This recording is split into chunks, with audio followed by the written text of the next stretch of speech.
Kalau kita menjalani sesuatu, mau nggak mau sebenarnya harus emang dari diri kita sendiri. Yang namanya passion emang nggak bisa dipaksa. Kalau udah passion, seberat apapun pasti kita jalani.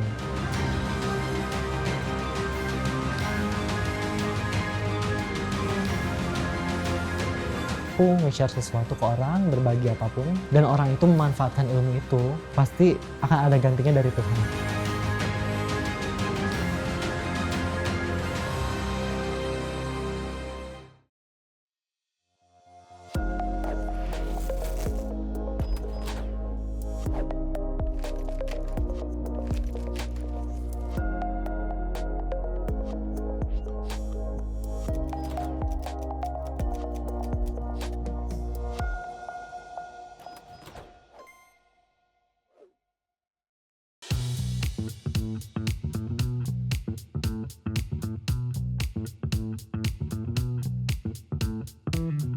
Perkenalkan, nama saya Ricky Sugianto. Saya kreatif director dari Studio Kriya Tekstil. Mungkin untuk Studio Kriya Tekstil ini, aku bisa cerita dari diri aku sendiri, latar belakang aku. Aku pendidikan seni sebenarnya.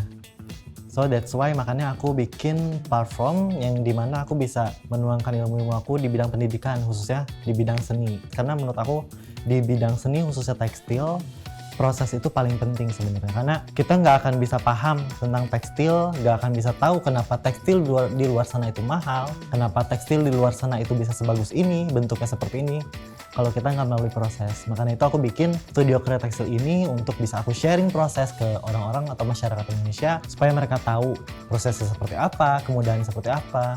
Ternyata menyenangkan, ternyata wah seperti ini ya bikinnya, jadi mereka bakal tahu apresiasi seni dan bakal tahu kenapa sih tekstil-tekstil di luar sana itu bisa semahal itu, bisa bentuknya seperti itu. Seperti itu sih sebenarnya.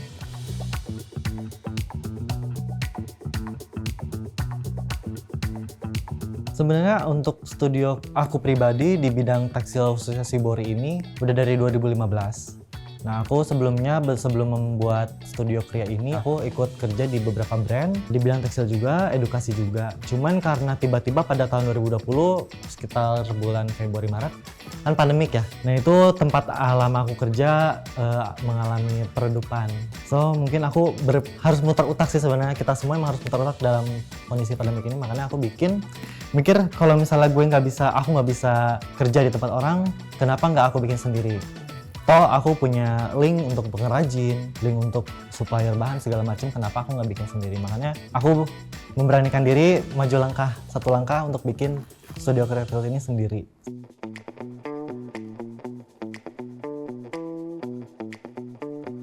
Itu aku awalnya udah pesimis sih karena bakal lancar ya. Tapi ternyata mungkin karena aku sebelumnya pernah ikut beberapa workshop tentang digital marketing, segala macam.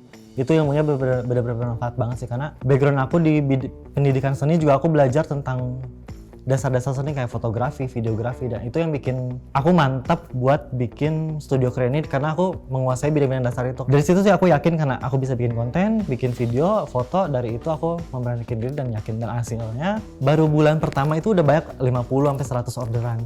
Itu aku kaget sih, dan di situ aku mikir, oh ternyata peluangnya ke depan lebih lebar ya.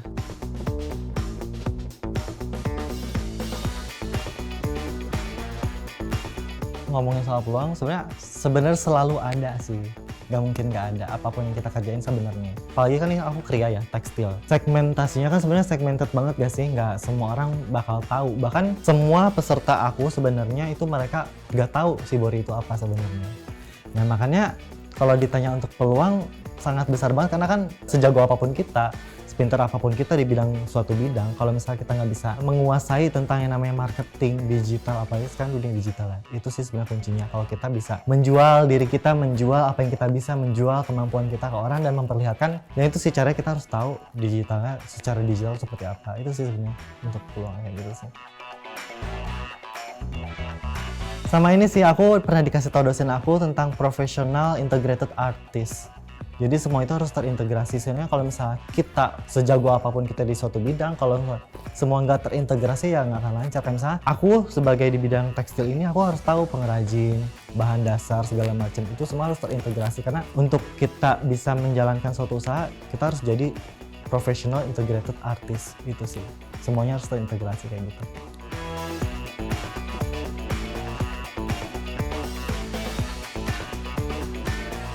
Kreativitas itu sebenarnya kalau dibilang kreatif ataupun art, seni segala macam harus mencoba sebenarnya.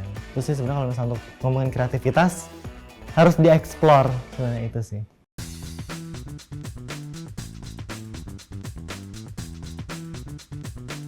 Awalnya aku sebelum di workshop aku jualan kit, itu laku banget pada awal pandemik. Terus akhirnya aku memberanikan diri untuk bikin kelas online.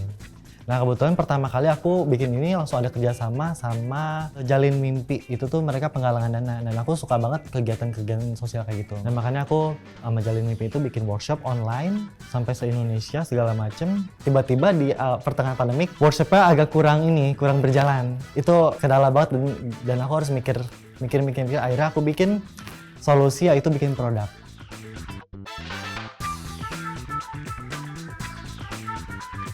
Nah, produk itu aku baru keluarin di sekitar bulan Agustus di pertengahan pandemik. Nah, produk-produk ini aku bikin dan wah, ternyata pertama kali aku bikin produk laku juga. Ya, itu sih sebenarnya perjalanan singkatnya kenapa aku akhirnya bikin produk, karena pas workshop aku mengalami kendala ternyata kurang laku. Itu sih. Cuman sekarang karena new normal, aku memberanikan diri untuk tatap muka kayak gini, offline kayak gitu sih. Dan ya antusiasnya banyak banget. Dan banyak juga karena mereka yang belum berani, aku membuka kelas private juga sebenarnya dan lumayan banyak.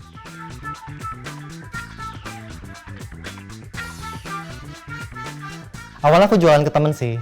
Cuman karena temen agak kurang suka, di situ aku mikir sih karena emang gak selamanya kalau kita bikin usaha itu teman itu sebagai market kita, itu bukan sih sebenarnya salah. Makanya aku mikir oke, kita harus belajar Instagram Ads segala macam secara digital kan.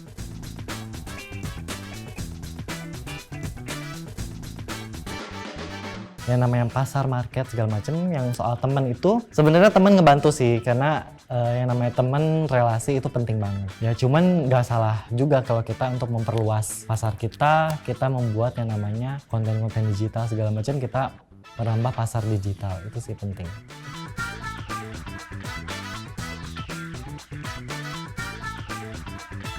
Karena aku baru di bidang produk ini, aku harus bikin market aku sendiri dan aku nggak bisa membuat pasar aku dengan settingan temen, karena kan mereka nggak mungkin bisa continuous beli produk aku kan, gitu sih. Aku pernah baca di buku tren, kalau misalnya kita mau berjalan jauh dan mencapai tujuan yang luas, kita harus punya tim. Tapi kalau misalnya kita mau berjalan cepat mencapai tujuan kita harus jalan sendiri. Nah, aku berpegang erat sama itu sih, karena aku ngerasa kalau misal aku punya tim, berdasarkan pengalaman aku sebelumnya, emang sih tujuannya jauh dan emang bisa mencapai, cuman lambat. Nah, makanya aku ngerasa di masa pandemi ini aku harus bergerak cepat, makanya aku memutuskan untuk diri aku sendiri, segalanya aku kerjakan sendiri.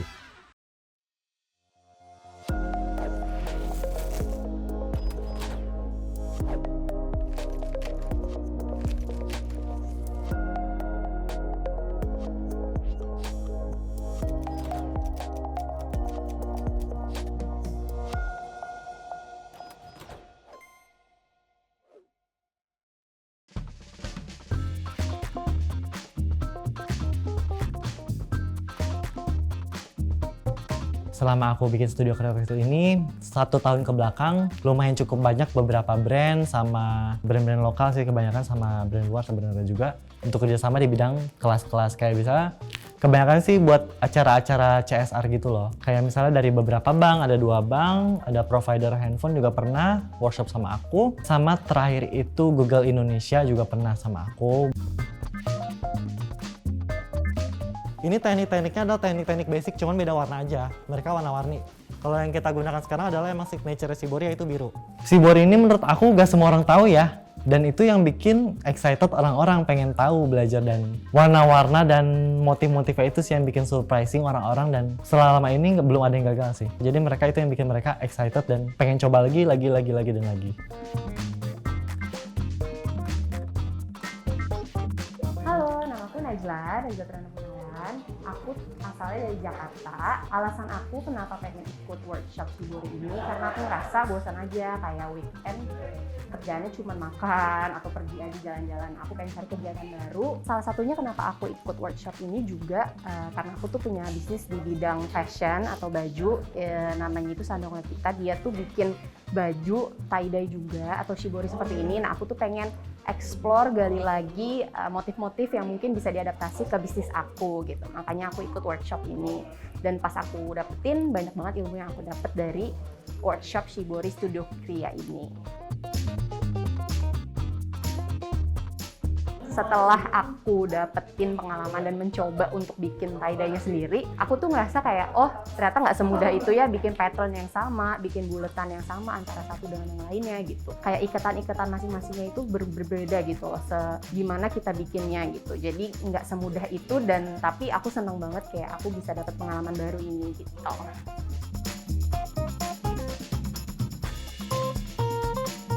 Setelah tahu hasilnya, aku cukup puas tapi pengen coba lagi sih karena pas aku lihat kayak patternku kurang sesuai dengan ekspektasi, tapi itu membuat jadi pembelajaran aku kayak aku tuh ngiketnya tadinya terlalu dalam gitu, aku tuh harusnya ngiketnya yang depan-depan aja gitu biar kecil dan biar lebih rapi seperti itu.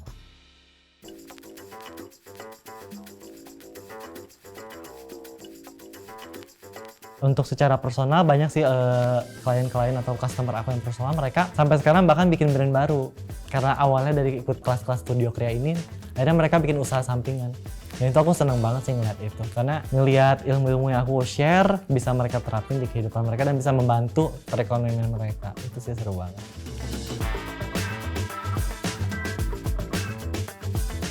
Untuk hari ini sebenarnya Studio Kria ini kita bikin kegiatan workshop sebenarnya ada dua. Yang pertama ini ada Shibori, terus lanjut nanti ada Ecoprint. Nah kalau misalnya di Shibori ini aku kebetulan hari ini kelasnya sebanyak 15 peserta. Kegiatannya bikin kain, dan mereka bakal belajar beberapa, ada 5 motif yang aku pelajari, yang aku ajari di kelas ini. Kita hari ini belajar Shibori dan tekniknya adalah teknik basic, teknik dasar. Kalau misalnya materinya adalah basic. Nah di basic ini aku biasanya jelasin tentang bahan-bahan, pengenalan alat bahan karena mereka kan belum mengenal ya yang bahan-bahan seperti apa, kain-kainnya apa yang seharusnya bisa dipakai Shibori, yang hasilnya optimal itu apa, sama bahan warna, teknik-tekniknya. Itu aja sih sebenarnya yang akan dipelajari, sama aku bakal jelasin tentang benefitnya apa sih ke depannya kalau misalnya teman-teman belajar Shibori ini. Soalnya kalau misalnya kakak, ini dibuka dulu, ngelipetnya ke sana. Kalau kesulitan sebenarnya kepercayaan diri sebenarnya peserta. Karena mereka kan baru pertama kali nyoba ya. Kadang, Kak Riki ini gimana ya, kayaknya nggak bakal gagal ya, udah putus asa duluan. Tapi aku jamin 100% setelah mereka mencelup dan lihat hasilnya, mereka bakal seneng. Karena mereka secara motorik mungkin karena baru nyoba ya, ngikat-ngikat agak kurang rapi, itu aja sih bisa aku bantu, itu bisa ditanganin tenang.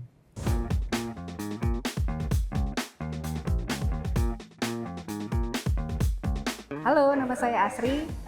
Saya ikut beberapa kali di workshop Studio Kria ini. Pertama kali waktu ikut untuk workshop Ecoprint. Waktu itu memang mencari-cari bentuk kegiatan yang do it yourself yang bisa dilakukan di rumah atau mengisi waktu di rumah karena masih masa pandemi.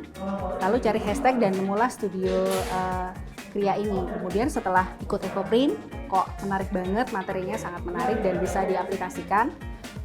Tertariklah ikut yang Shibori ini. Sebenarnya kalau kita memang mau mencari informasi atau pengetahuan tentang workshop, tentang craft gitu ya, itu sebenarnya bisa di YouTube sih. Cuman pada saat kita lihat di YouTube kayaknya nggak serak banget kalau nggak langsung melakukan. Sebenarnya bisa mudah banget kan sebenarnya dari prosesnya tadi, tapi di sini bisa belajar bareng. Ternyata pada saat pengaplikasiannya itu ternyata lebih rumit gitu loh. Ternyata untungnya bisa belajar langsung di sini. Untuk pemula sangat bagus, bisa langsung 5 teknik. Cuman setelah ini memang akan ada workshop lagi untuk yang levelnya udah lebih ini ya, lebih expert gitu.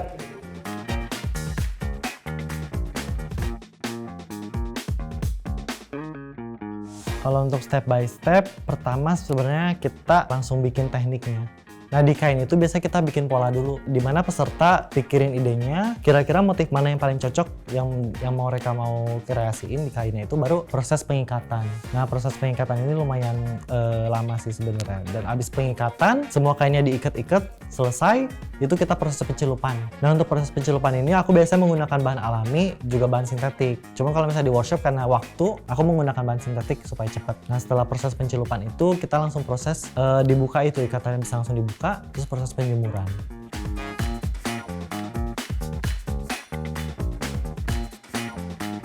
Kalau misalnya untuk kita menggunakan teknik basic ini, dan untuk medium kainnya kan aku ini yang digunakan sekitar 30 cm dan kita menggunakan bahan sintetik, jadi cukup sih 2 jam juga udah selesai. Paling proses yang lama itu adalah proses penjemuran aja.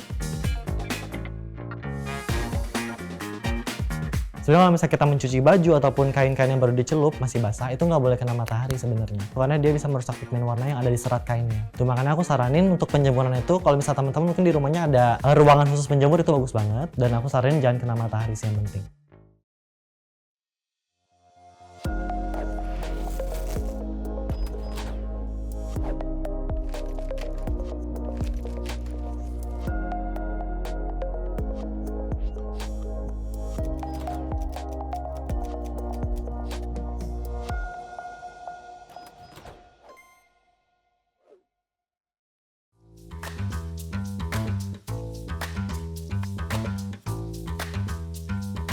Kalau misalnya untuk mengikuti kelas studio kriya, peserta tinggal daftar aja sih sebenarnya, dan mereka nggak perlu nyiapin segala macam. Tapi kalau misalnya mungkin ada beberapa peserta yang pengen bawa kaos sendiri, bawa kain sendiri, itu nggak apa-apa. Tapi sebenarnya kita udah menyiapkan semuanya, dari outputnya, dari alat bahannya. Jadi peserta tinggal datang aja ke kelas, berkreasi bareng, belajar bareng, buat karya selesai.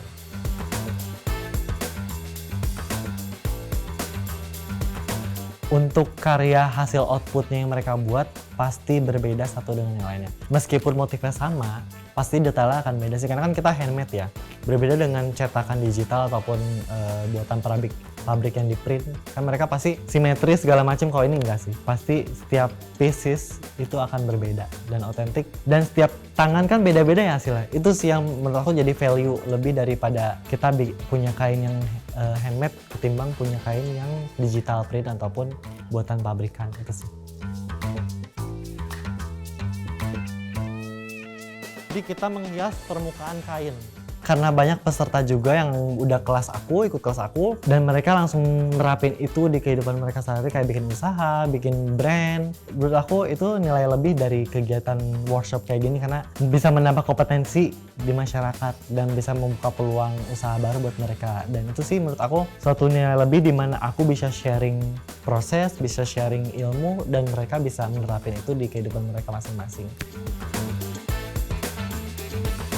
Selain kegiatan workshop juga sebenarnya kita juga punya tujuan untuk bisa menghubungkan antara mereka yang ingin berkreasi, artis-artisan, untuk mereka mencari bahan-bahan bakunya. Karena aku sadar sih di Jakarta khususnya ya, susah banget kita nyariin bahan-bahan serat alami.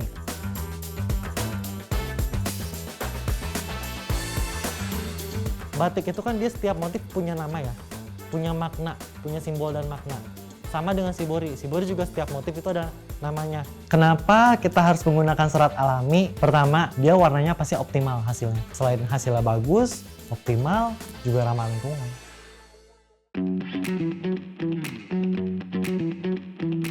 Sebenarnya di kelas ini kebanyakan aku nemu peserta yang dewasa umurnya. Ibu-ibu, bapak-bapak. Kalau anak muda ada sih, cuma jarang. Nah aku surprise banget kalau misalnya sering banget ketemu peserta ibu-ibu, dia nanya ke aku, Mas Ricky lulusan apa sih? Oh aku lulusan UNJ. Lah, oh lulusan UNJ tahun berapa? Karena aku kan generasi baru-baru ini lulusnya, aku kaget ternyata peserta aku tuh ternyata lulusan tahun 90, zaman UNJ masih namanya tuh IKIP. Itu aku kaget, wah ternyata aku ngajarin senior aku nih, tapi itu seru banget sih, karena mereka bisa ngelihat anak-anak muda zaman sekarang, khususnya di bidang tekstil tuh banyak ternyata.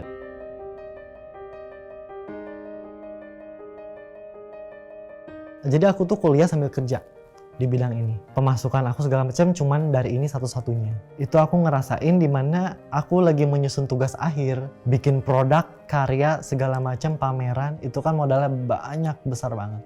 Nah, sedangkan kerjaan aku drop gara-gara pandemi. Itu masa-masa terendah aku sampai minjem uang ke dosen aku untuk bikin karya.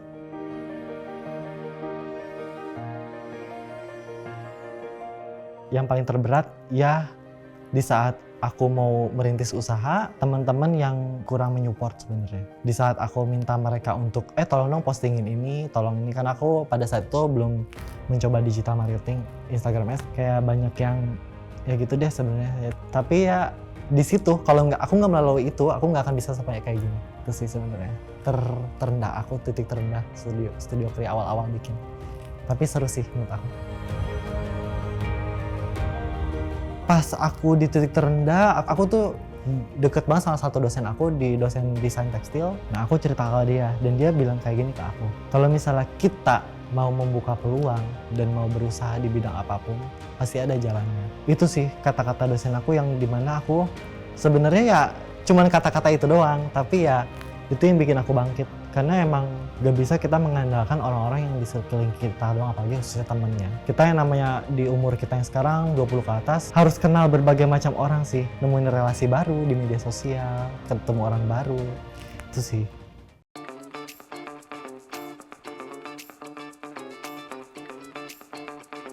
Kalau kita menjalani sesuatu, mau gak mau sebenarnya harus emang dari diri kita sendiri. Yang namanya passion emang gak bisa dipaksa. Kalau udah passion, seberat apapun pasti kita jalanin. Sebelumnya aku mungkin kepikiran yang namanya kerja di kantoran. Kerja di sekolah deh, karena aku pendidikan. Nah cuman aku mikir karena aku dulu pernah magang di sekolah, aku ngerasa wah capek banget ya sebagai guru itu di sekolah. Kayak pagi hari ngejar di kelas ini, siang di kelas ini, sore di kelas ini, besok yang ngajar lagi di kelas ini. Itu menurut aku beban banget jadi guru. Passion aku bukan di situ, bukan di ngajar di kelas formal. Makanya aku pengen bikin kelas-kelas yang bebas kayak gini, cuma weekend doang kerjanya segala macam. Yang diikat ininya dulu sama ininya dulu, pinggirnya dulu. Dan kalau misalnya buat teman-teman yang mau bikin usaha, buka peluang baru, mencoba mengambil resiko, menurut aku itu penting banget. Tapi jangan tanpa modal. Modal bukan berarti uang ya. Aku bikin studio Kria Tekstil ini modalnya cuma 2 juta kok. Selain modal uang, modal relasi, modal skill juga itu penting sih. Karena skill yang dimaksud adalah kompetensi yang kita bisa. Misalnya aku di bidang tekstil. Nah tentunya untuk kita menjalankan suatu usaha bidang, gak bisa yang namanya kita cuma bisa di itu doang. Ada yang namanya integrasi. Kita harus bisa ini juga. Gak harus bisa sih, kita paham. Nah ini pertama celup dulu di sini. Berapa lama? Sebenarnya nggak ada patokan berapa lamanya karena tergantung area kain kan, semakin lebar otomatis semakin lama.